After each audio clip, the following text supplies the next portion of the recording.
事发当晚的监控画面中，我们可以清晰地看到东方商厦外墙景观鱼缸发生爆裂的整个过程。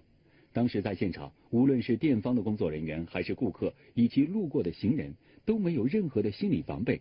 而临近鱼缸的化妆品柜台完全坍塌，到处都是飞溅的玻璃碎片，最厚的玻璃碎片有25公分。鱼缸爆裂后，缸内的3条鲨鱼全部飞出缸外。